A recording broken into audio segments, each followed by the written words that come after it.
Welcome to another edition of Spotlight on the Arts. I'm Jay Handelman, theater critic at the Herald-Tribune. I'm with my editor, Susan Reif, the arts editor and books editor. And we're going to tell you some of the highlights of what's coming up in the week ahead.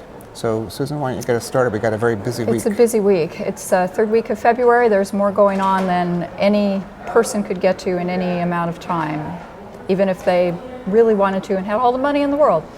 But this weekend we start with a Masterworks concert with the Sarasota Orchestra. And we have a guest conductor coming in from Estonia, which is coincidentally where our music director Anu Tali is from. This time we have Maestro Nima Järvi coming in to wield the baton over the orchestra, and they will be starting with would you like to sing the theme from 2001: A Space Odyssey? I don't think anybody wants to hear me do that today. No, okay, but you know how it goes. Yeah. So that, which is actually Richard Strauss's well-known piece called Also sprach Zarathustra. So that is going to be a very recognizable first few bars of music, but then the rest of the piece may not be quite as well known. Then we have a piano soloist who will be performing Stenhammar's Piano Concerto No. 1, and that is a Swedish pianist by the name of Per Tengstrand, who was actually the subject of a documentary film from Sweden called The Soloist, not to be confused with the Robert Downey Jr. movie of the same name. So I'm just sitting here listening to you say all these words and names, and I'm thinking, how long did you practice this to prepare for our little segment Listen, today? They could all be wrong. I have it a little easier. There are two brand new musicals, or very recent musicals, opening in community theaters. Yank at the Manatee Players in their studio theater is a musical set in World War II, and it's about several soldiers. Two of them are gay, and it's a sort of about their coming out and realizing they're gay and realizing that there's a whole other world that they have discovered once they've gone overseas in the Army. And at the Players Theater in Sarasota, they're opening Hands on Hardbody, which had a short run on Broadway. It was nominated for a Tony Award for Best Score, which was written by Trey Anastasio from Fish and Amanda Green, who's the daughter of the famous librettist Adolph Green.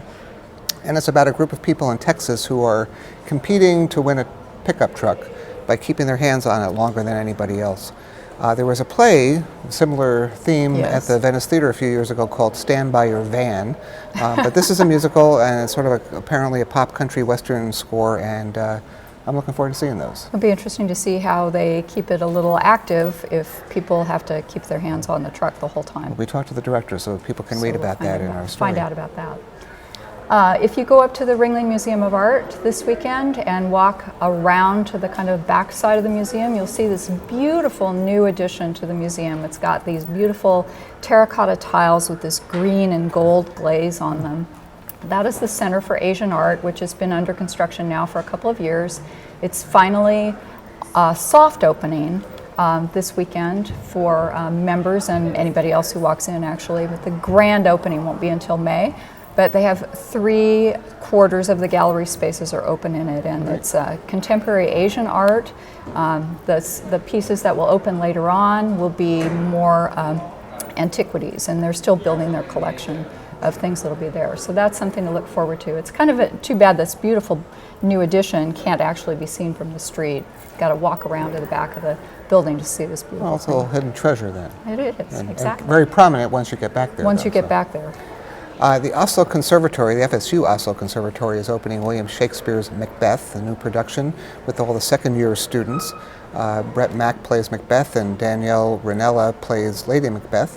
And Jonathan Epstein, who teaches Shakespeare to the students at the conservatory, is directing the production. He staged last year's version of As You Like It, which was really wonderful and inventive, and I think he's trying to do something like that with a very different story. This is obviously a tragedy, but sort of a nondescript time period set in Scotland, and we're going to learn about how the story of Macbeth and ambition and all that factors into our lives today. It's always contemporary, even when it's Shakespeare. It is.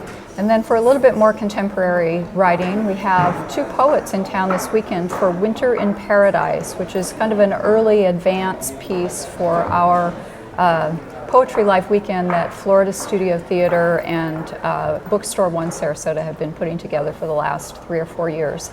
Billy Collins, who was a poet laureate back in the early part of this century, and Marie Howe, who is the state of New York poet laureate, or was until a couple of years ago, are doing a luncheon event on Saturday and an evening event at Sainer Pavilion. So if you want to hear some contemporary poetry, there are your people. Okay.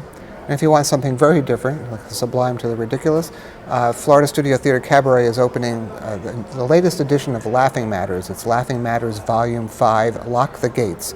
And it's a mix of skits and musical numbers, very familiar theater and pop songs with new lyrics about all that's going on in the political season and social life and life in Sarasota.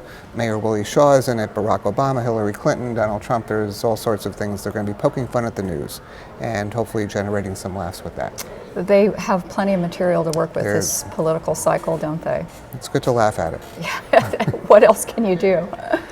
So to read more about these things and other things going on in the arts, including this Sunday, you'll be able to read about the Sarasota Opera coming to a close of its 28-year Verdi cycle. So you can read in print or online at ticketsarasota.com/arts. We'll see you next week.